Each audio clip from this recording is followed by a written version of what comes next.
Namaste, pranams to everyone. A warm welcome to this session of Sri Lalita Sastranama Stotram. Let us start with Guru Vandanam.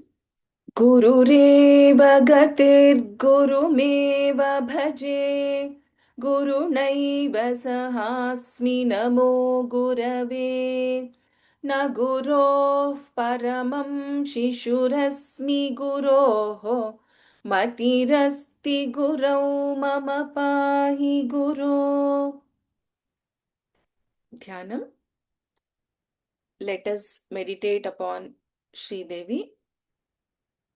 Sindhuraruna Trinayanam Manikya-maulispurat Taranayaka-shekharam Smita-mukhi-mapinavakshoruham Panibhya-maliपूर्णरत्नचषकम् रक्तोत्पलं बिभ्रतीं सौम्यां रत्नघटस्थरक्तचरणान् ध्यायेत् परामम्बिकाम्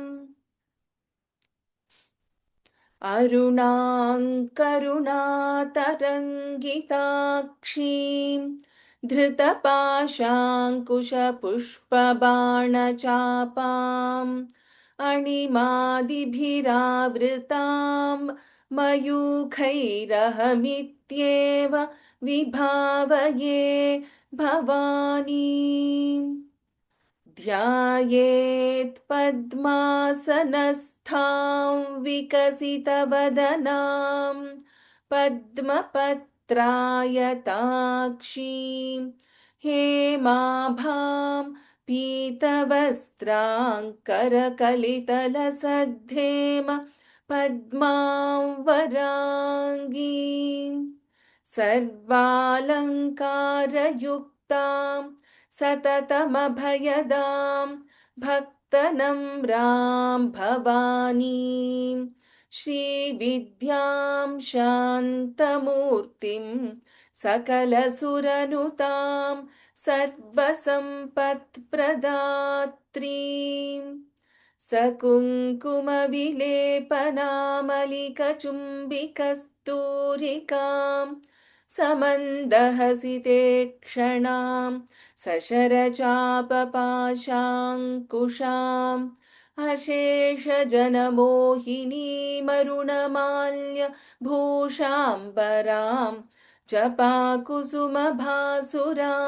जपविधौ स्मरेदम्बिकाम् श्रीमात्रे नमः।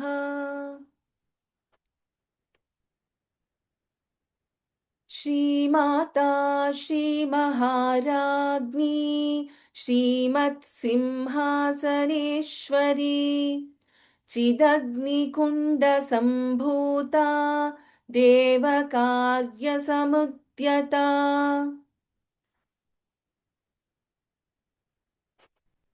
उद्यद्भानुसहस्राभा चतुर्बाहुसमन्विता रागस्वरूपपाषाढ्या क्रोधाकाराङ्कुशोज्ज्वला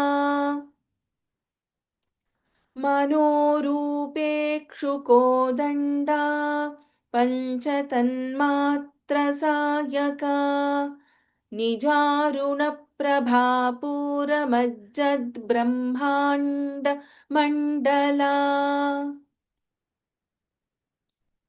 We will start with the verse number 141. चित्कलानन्दकलिका प्रेमरूपा प्रियङ्करी. चित्कलानन्दकलिका प्रेमरूपा प्रियङ्करी नामपारायणप्रीता नन्दिविद्या Nateshwari. नामपारायणप्रीता नन्दिविद्या Nateshwari. चित्कलानन्दकलिका चित्कलानन्दकलिका चित्कलानन्दकलिका चित्कलानन्दकलि Once again, Trayi. चित्कलानन्दकलिका Prema Roop. चित्कलानन्द Go ahead. चित्कलानन्दकलिका प्रेम रूपा प्रियङ्करी प्रेमरूपा प्रियङ्करी प्रेमरूपा प्रियङ्करी चित्कलानन्दकलिका प्रेम रूपा प्रियङ्करी चित्कलानन्दकलिका प्रेमरूपा प्रियङ्करी चित्कलानन्दकलिका प्रेमरूपा प्रियङ्करी नाम पारायण प्रीता नाम पारायणप्रीता नाम पारायणप्रीता नन्दिविद्या नटेश्वरी नन्दिविद्या नटेश्वरी नन्दिविद्या नटेश्वरी नाम पारायण प्रीता नन्दिविद्या नटेश्वरी नाम पारायणप्रीता नन्दिविद्या नटेश्वरी नाम पारायणप्रीता नन्दिविद्या नटेश्वरी चित्कलानन्दकलिका प्रेमरूपा प्रियङ्करी नाम पारायण प्रीता नन्दिविद्या नटेश्वरी चित्कलानन्दकलिका प्रेमरूपा प्रियङ्करी नाम पारायणप्रीता नन्दिविद्या नटेश्वरी चित्कलानन्दकलिका प्रेमरूपा प्रियङ्करी नाम पारायणप्रीता नन्दिविद्या Nateshwari. Let's move to the next verse. Mithya Jagadadhishthana. Please note there are multiple Mahaprana Aksharas here. Mithya, in Mithya, Tha is Mahaprana. Mithya Jagadadhishthana. In Jagadadhishthana, the first Da is Alpaprana Da. The second one, Dhi, is Mahaprana Dha. And we have Sha, that is Shanmukha Sha. Then we have Mahaprana Tha in Shtha. So it is Mithya Jagadadhishthana Muktida Mukti Rupini. Muktida Mukti Rupini.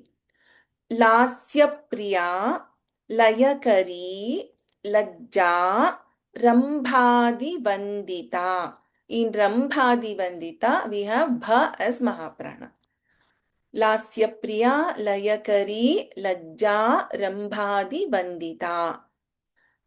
Mithya Jagadadhishthana. मिथ्या जगदधिष्ठाना मिथ्या जगदधिष्ठाना Muktida मुक्तिदा मुक्तिरूपिणी मुक्तिदा मुक्तिरूपिणी मिथ्या जगदधिष्ठाना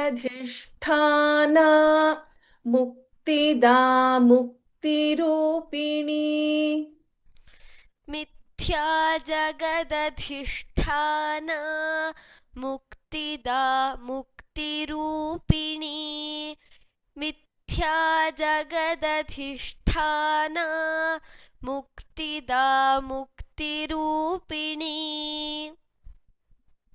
लास्य प्रिया लयकरी लास्यप्रिया लयकरी लास्यप्रिया लयकरी लज्जारम्भादिवन्दिता लज्जारम्भादिवन्दिता लज्जारम्भादिवन्दिता लास्यप्रिया लयकरी लज्जारम्भादिवन्दिता लास्यप्रिया लयकरी लज्जारम्भादिवन्दिता लास्यप्रिया लयकरी लज्जारम्भादिवन्दिता मिथ्या जगदधिष्ठाना मुक्तिदा मुक्तिरूपिणी लास्यप्रिया लयकरी लज्जारम्भादिवन्दिता मिथ्या जगदधिष्ठाना मुक्तिदा मुक्तिरूपिणी लास्यप्रिया लयकरी लज्जारम्भादिवन्दिता मिथ्या जगदधिष्ठाना मुक्तिदा मुक्तिरूपिणी लास्यप्रिया लयकरी लज्जारम्भादिवन्दिता Very good. Verse number 143. Bhavadava Vrishtihi. The first letter Bha is Mahaprana. Again in Sudha, Dha is Mahaprana. And we have Vrishtihi. We have again Shanmukha Sha and Alpa Pranata. It is the followed by Visarga and then Pa. Therefore, the Upadhvaniya will take place here. In this case, we will not chant the complete Visarga. So this will be chanted as Bhavadava Sudha Vrishti Paparanya Davanala. But if we take a pause after this first padam, we can chant the complete Visarga, which means Bhavadava Sudha Vrishtihi Paparanya Davanala. If we do not take a pause, then the Upadhvaniya will get replaced. Vipadmaniya will be placed here. Daurbhagya Tula Vatula. In Daurbhagya, Bha is Mahaprana. Daurbhagya Tula Vatula. Both the Tas tu is Dirghaksharas here. Ukara is there. Jaradhvanta Raviprabha. Jaradhvanta, Tha is Mahaprana. Raviprabha, Bha is Mahaprana. Daurbhagya Tula Vatula Jaradhvanta Raviprabha. Bhavadava Sudha Vrishtihi. भवदावसुधा वृष्टिः भवदावसुधा वृष्टिः Paparanyadavanala. पापारण्यदवानला पापारण्यदवानला Bhavadavasudha vrishtiः paparanyadavanala. भवदा वसुधा वृष्टिः पापारण्यदवानला भवदा वसुधा वृष्टिः पापारण्यदवानला. This was if we do not take a pause after vrishtihi. If we take a pause, bhavada vasudha vrishtihi paparanyadavanala. भवदा वसुधा वृष्टिः पापारण्यदवानला भवदा वसुधा वृष्टिः पापारण्यदवानला. दौर्भाग्यतूलवातूला दौर्भाग्यतूलवातूला दौर्भाग्यतूलवातूला. जराध्वान्तरविप्रभा जराध्वान्तरविप्रभा जराध्वान्तरविप्रभा. दौर्भाग्यतूलवातूला जराध्वान्तरविप्रभा दौर्भाग्यतूलवातूला जराध्वान्तरविप्रभा दौर्भाग्यतूलवातूला जराध्वान्तरविप्रभा. भवदा वसुधा वृष्टिः पापारण्यदवानला दौर्भाग्यतूलवातूला जराध्वान्तरविप्रभा.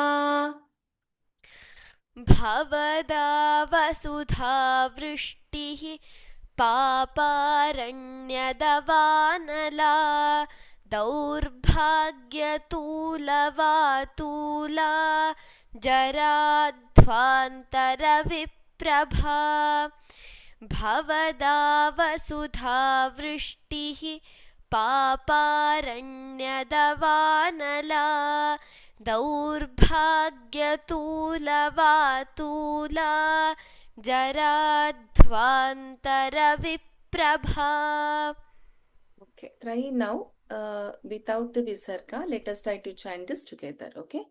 भवदा वसुधा वृष्टिः पापारण्यदवानला दौर्भाग्यतूलवातूला जराध्वान्तरविप्रभा. भवदा वसुधा वृष्टिः पापारण्यदवानला दौर्भाग्यतूलवातूला जराध्वान्तरविप्रभा.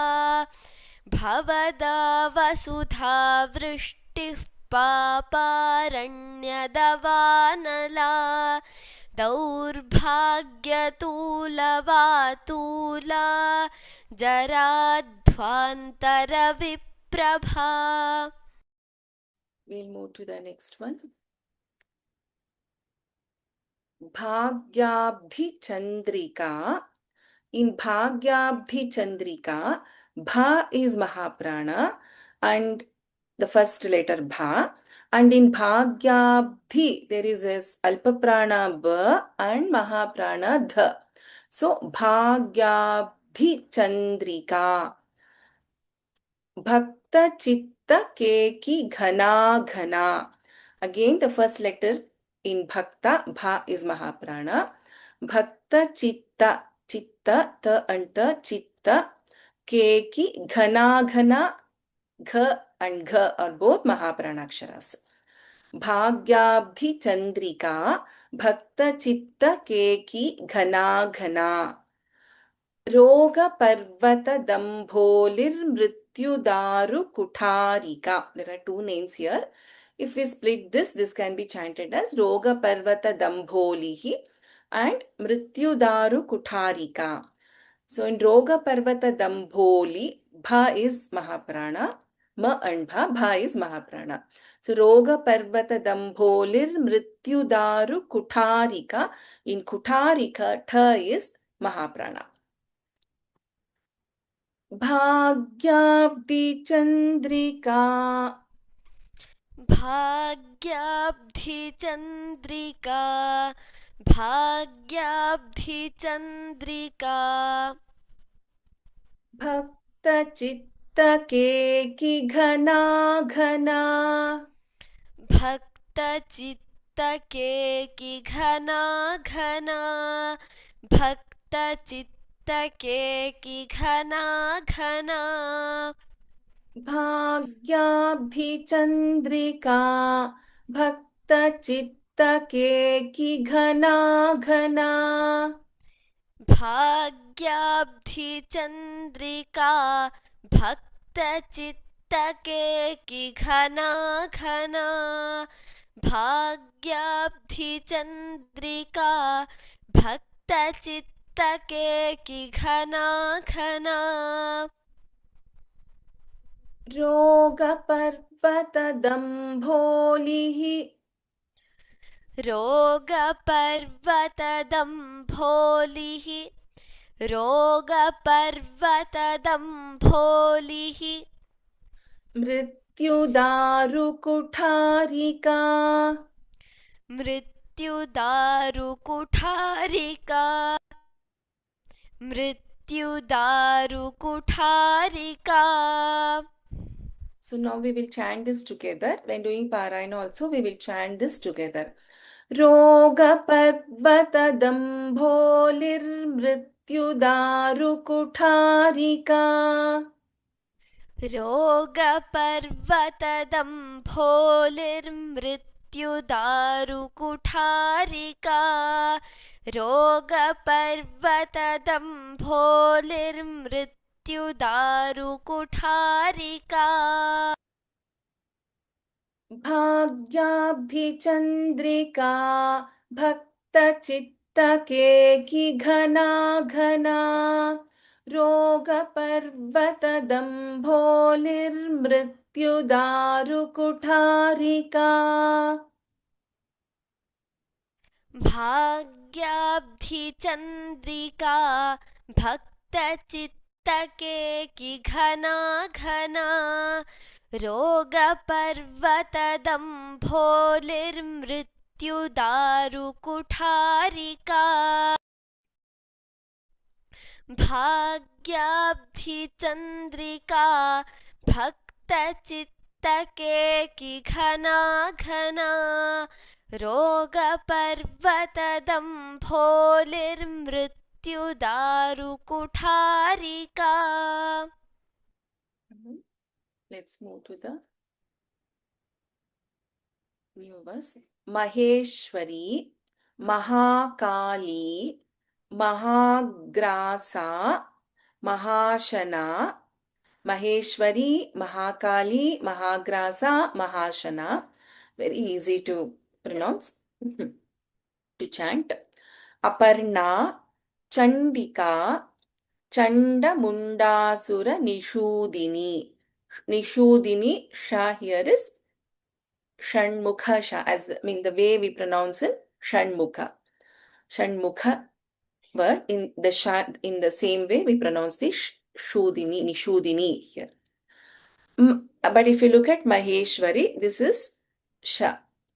There are two types of Sha, which we had Sha and Sha, which we had discussed earlier, Talavya and Murdhanya. So this is as in Maheshwari, Shiva, Shankara, Nishudini, Sha. So both are pronounced differently. Maheshwari, Mahakali. Maheshwari, Mahakali. Maheshwari, Mahakali. Mahagrasa, Mahashana. Mahagrasa, Mahashana. Mahagrasa, Mahashana. Maheshwari Mahakali महाग्रासा महाशना Maheshwari Mahakali महाग्रासा महाशना Maheshwari Mahakali महाग्रासा महाशना Aparna Chandika Aparna Chandika Aparna Chandika चण्डमुण्डासुरनिषूदिनी चण्डमुण्डासुरनु चण्डमुण्डासुरनिषूदिनी चण्डमुण्डासुरनिषूदिनी Aparna Chandika चण्डमुण्डासुरनिषूदिनी Aparna Chandika चण्डमुण्डासुरनिषूदिनी Aparna Chandika चण्डमुण्डासुरनिषूदिनी Maheshwari Mahakali महाग्रासा महाशना Aparna Chandika चण्डमुण्डासुरनिषूदिनी Maheshwari Mahakali महाग्रासा महाशना Aparna Chandika चण्डमुण्डासुरनिषूदिनी Maheshwari Mahakali महाग्रासा महाशना Aparna Chandika चण्डमुण्डासुरनिषूदिनी. Let us do one more verse.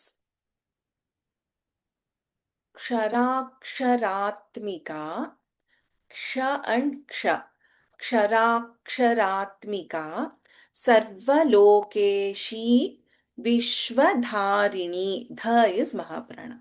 क्षराक्षरात्मिका सर्वलोकेशी विश्वधारिणी त्रिवर्गदात्री सुभगा. भ is महाप्राणा. त्र्यंबका, we have त्र्यंबका here. त्र and ya, त्र्यंबका. त्रिगुणात्मिका त्रिवर्गदात्री सुभगा त्र्यंबका त्रिगुणात्मिका.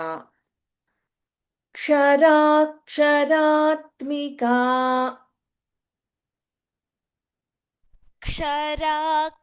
क्षराक्षरात्मिका क्षराक्षरात्मिका सर्वलोकेशी सर्वलोकेशी सर्वलोकेशी विश्वधारिणी विश्वधारिणी विश्वधारिणी क्षराक्षरात्मिका सर्वलोकेशी विश्वधारिणी. क्षराक्षरात्मिका सर्वलोकेशी विश्वधारिणी क्षराक्षरात्मिका सर्वलोकेशी विश्वधारिणी. त्रिवर्गदात्री सुभगा त्रिवर्गदात्री सुभगा त्रिवर्गदात्री सुभगा त्र्यंबका त्रिगुणात्मिका त्र्यंबका त्रिगुणात्मिका त्र्यंबका त्रिगुणात्मिका त्रिवर्गदा त्रिसुभगा त्र्यम्बका त्रिगुणात्मिका त्रिवर्गदात्री सुभगा त्र्यम्बका त्रिगुणात्मिका त्रिवर्गदात्री सुभगा त्र्यम्बका त्रिगुणात्मिका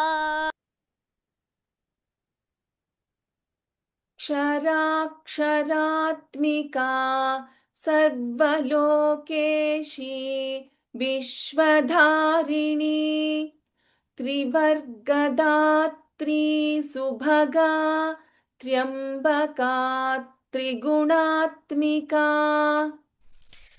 क्षराक्षरात्मिका सर्वलोकेशी विश्वधारिणी त्रिवर्गदात्री सुभगा त्र्यम्बका त्रिगुणात्मिका क्षराक्षरात्मिका सर्वलोकेशी विश्वधारिणी त्रिवर्गदात्री सुभगा त्र्यम्बका त्रिगुणात्मिका Uttamam. Let me chant once whatever we learned today. चित्कलानन्दकलिका प्रेमरूपा प्रियङ्करी नामपारायणप्रीता नन्दिविद्यानटेश्वरी मिथ्या जगदधिष्ठाना मुक्तिरूपिणी लास्यप्रियालयकरी लज्जारम्भादिवन्दिता भवदा वसुधावृष्टिः पापारण्यदवानला. We can take a pause also after this vrishti and chant paparanya or together. If we are taking a pause, भवदा वसुधावृष्टिः पापारण्यदवानला. If we do not take a pause here, भवदा वसुधावृष्टिः पापारण्यदवानला. दौर्भाग्यतूलवातूला जराध्वान्तरविप्रभा भाग्याब्धिचन्द्रिका भक्तचित्तकेकि घना घना रोगपर्वतदम्भोलिर्मृत्युदारुकुठारिका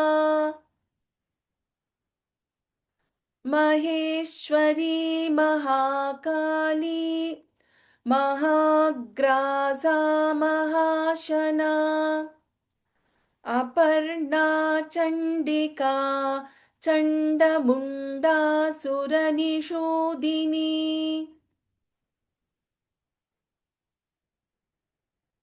क्षराक्षरात्मिका सर्वलोकेशी विश्वधारिणी त्रिवर्गदात्री सुभगा त्र्यम्बका त्रिगुणात्मिका. I request the attendees to raise hands for chanting practice. Sachin Kulkarni Mahodaya, have unmuted you. Namaskaram. Namaskaram. Yeah. अष्टमूर्तिर रजा जैत्री लोकयात्रा विधायिनी एकाकिनी भूमरूपा निर्द्वैताद्वैतवर्जिता. The first part, Mahodaya, can you chant the first padam again? अष्टमूर्तिर जा. Okay, there we should not take a pause, or we should not say murtir. It is like this. You can chant after me. अष्टमूर्तिरजाजैत्री. अष्टमूर्तिरजा Jaitri. Correct. It has to come continuously. Okay. Okay. Ashtamurtirajajayatri. अष्टमूर्तिर्जा Jaitri. So, Murtir we should लोकयात्रा. not come. Okay. Ashtamurtir should not come. Okay. Ashtamurtirajajayatri. Understood. Thank you. Yeah. Dhanyavada. Anu Venkataraman Bhagini. Ram Ram Ram Ram Ram. 132. Annada वसुधा वृद्धा ब्रह्मात्मैक्यस्वरूपिणी बृहती ब्राह्मणी ब्राह्मी ब्रह्मानन्दा बलिप्रिया धन्यवादः. जयशंकर महोदय. राम राम राम भगिनी. राम राम राम. भाषा रूपा बृहत्सेना भावा भाव विवर्जिता सुखाराध्या शुभकरी शोभना सुलभा गतिः. उत्तमं. धन्यवादः. लावण्य. It says Lavanya's iPhone. I have unmuted you, Bhagini. Hari ओम्. हरि ओम्. राजराजेश्वरी राज्यदायिनी राज्यवल्लभा राजकृपा राजपीठनिवेशितनिजाश्रिता. हाँ, उत्तमं. So you can take a small pause after this Rajat Krupa. Then it will be easy for you to chant the next part. Yes, Rajat Krupa Rajapitha Niveshita Nijashrita. Otherwise it will be like go ahead. राजकृपा राजपीठनिवेशितनिजाश्रिता. हाँ, धन्यवादः भगिनी. धन्यवादः. Thank you. Sneha. Rama Rama Rama. Rama Rama Rama. राज्यलक्ष्मी कोशनाथा चतुरङ्गबलेश्वरी साम्राज्यदायिनी सत्यसन्धा सागरमेखला. Very good, Uttamam Sneha. So, let me come back to this verse later again. Because I have to do a correction there for everyone. Mugdha Dhai Gude. 136, right? Yes, Baki. दीक्षिता दैत्यशमनी सर्वलोकवशङ्करी सर्वार्थदात्री सावित्री सच्चिदानन्दरूपिणी. Uttamam, good try, Bhagini. Only thing is, you should not shorten the letters. For example, Sarvarth Datri, Sarvarth, you should not say. It's a complete Purna Akshara. Sarvartha Datri Savitri. Would you like to try? Yes. सर्वार्थदात्री सावित्री सच्चिदानन्दरूपिणी. Right? Correct. Dhanyavadaha. Thank you. धन्यवादः. Sankara Subramanian Venkatachalam. देशकाला परिच्छिन्ना सर्वगा सर्वमोहिनी Saraswati शास्त्रमयी गुहाम्बा गुह्यरूपिणी. Tamam. In the first part, Mahodaya, we have Alpaprana Cha and Mahaprana. Sorry, Alpaprana Cha and Mahaprana Cha in Chinna. So both has to be heard perfectly. Desha Kala Parichinna.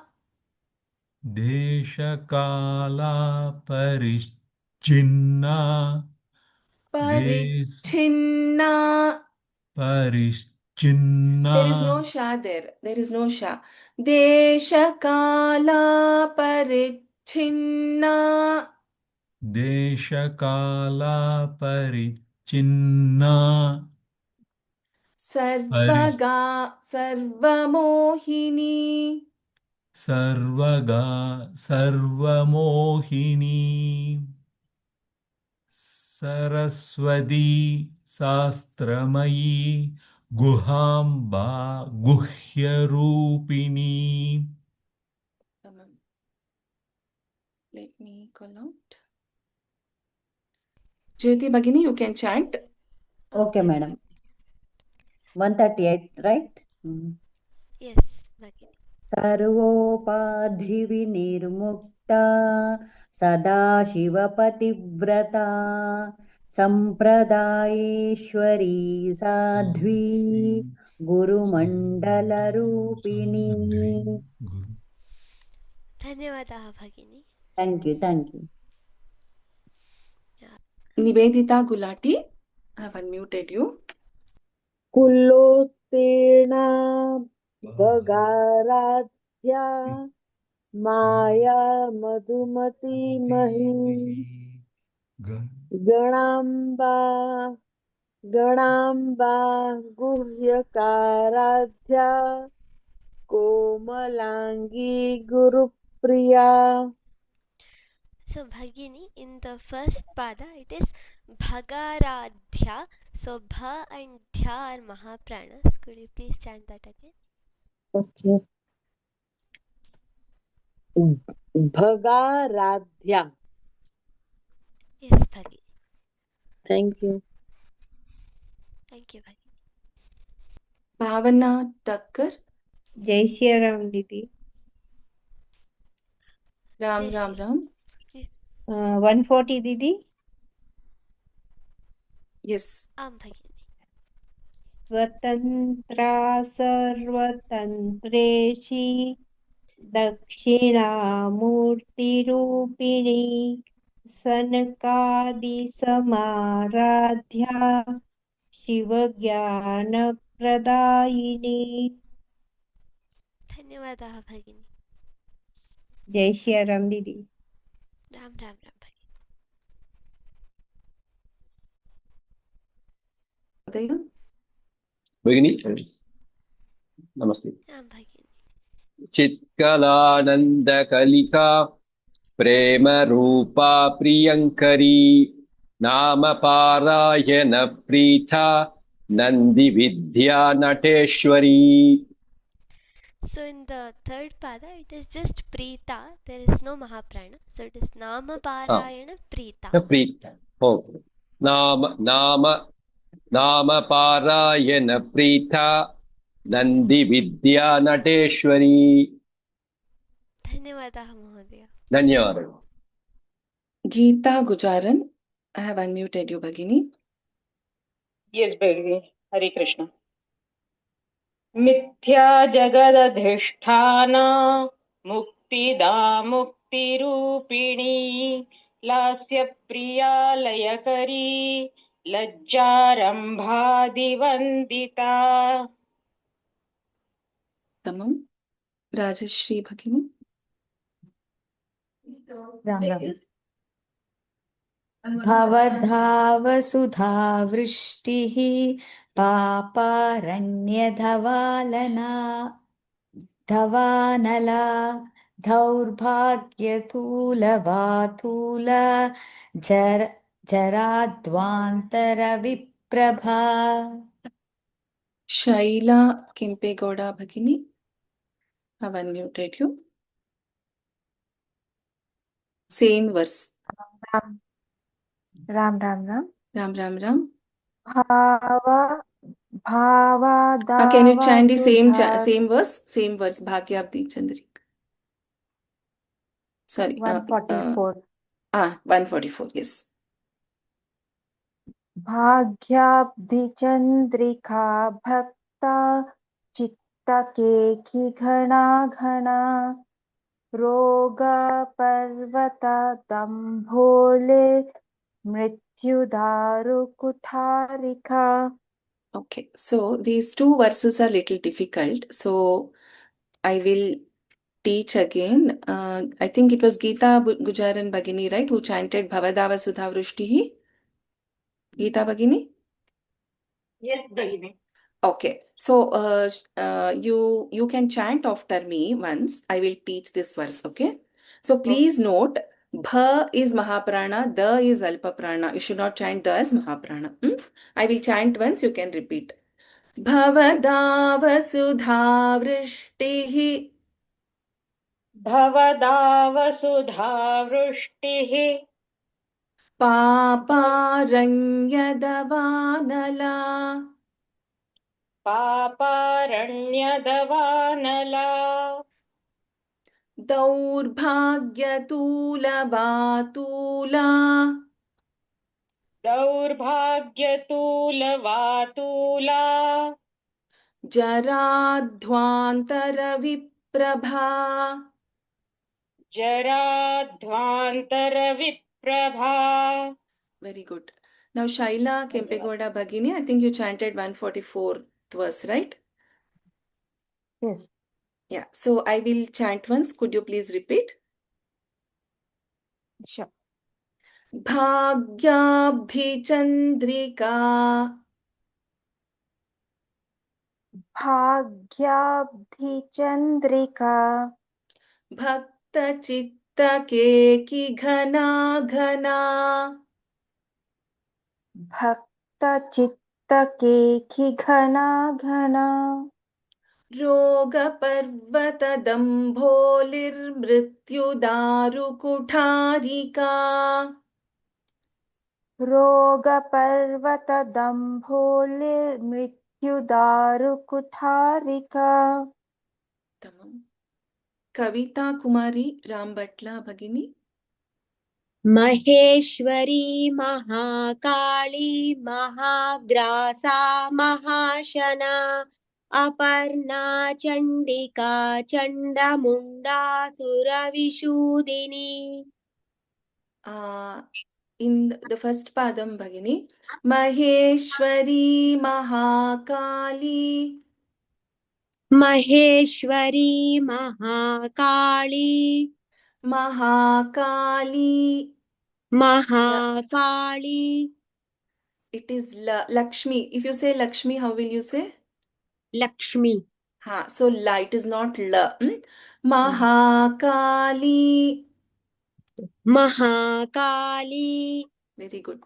Mahagrasa Mahashana. महाग्रासा महाशना. Aparna Chandika. Aparna Chandika Chandamundasuranishudini. चण्डमुण्डासुरनिषूदिनी. Tamam. Bhukris Mahodaya, I have unmuted you. क्षराक्षरात्मिका सर्वलोकेशी विश्वधारिणी त्रिवर्गदात्री सुभगा त्रयंबका त्रिगुणात्मिका. Second line Bhagini, I will chant once, you can repeat. Trivargadatri Subhaga. त्रिवर्गदात्री सुभगा. Very good. Triambaka. त्र्यंबका त्र्यंबका Trigunatmika. त्रिगुणात्मिका.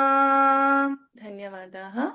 So there were couple of questions. So in 135th verse, there is a small correction here. So Rajya Lakshmi, I request to be on mute, please, everyone. So here Rajya Lakshmi, there is a Visarga. here there can be a visarga. So when the visarga is there, Rajya Lakshmi Koshanatha, it will become.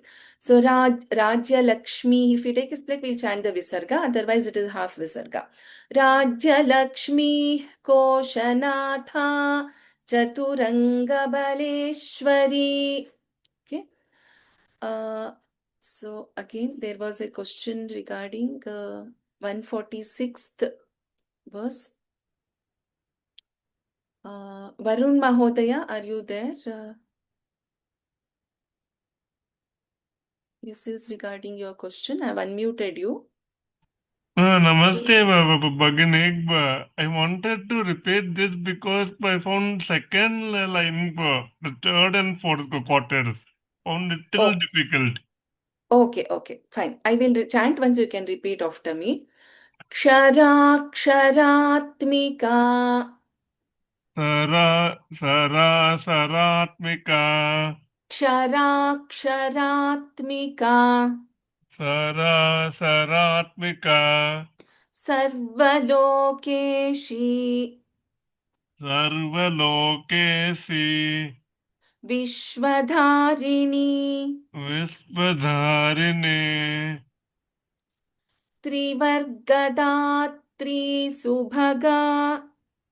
Trivargadatri. I'm not getting this word. Trivarga, I will repeat. Trivarga Datri, okay? Trivargadatri. Trivargadatri. Very good, you're getting it. Trivargadatri. Trivargadatri. Subhaga. Subhaga. Correct. Subhaga. Triambaka. Trigunatmika. धन्यवादः महोदय. धन्यवादः. So there was another question regarding we see which was this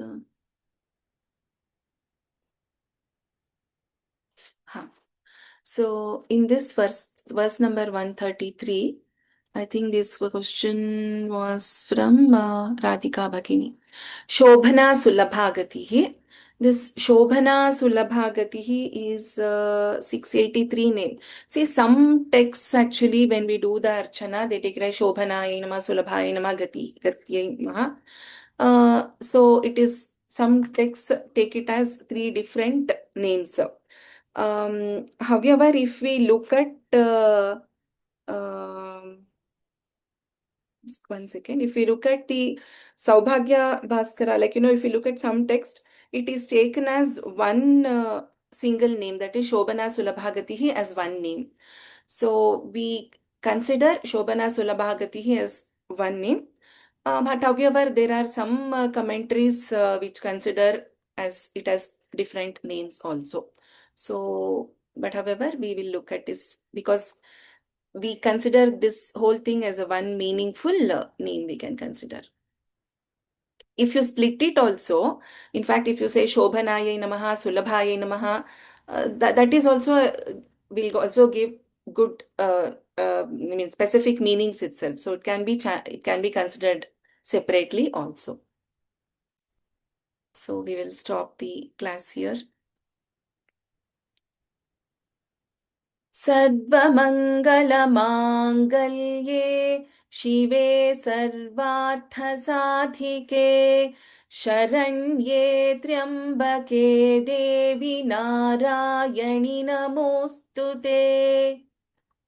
Dhanyavadaha. Punarmilamaha.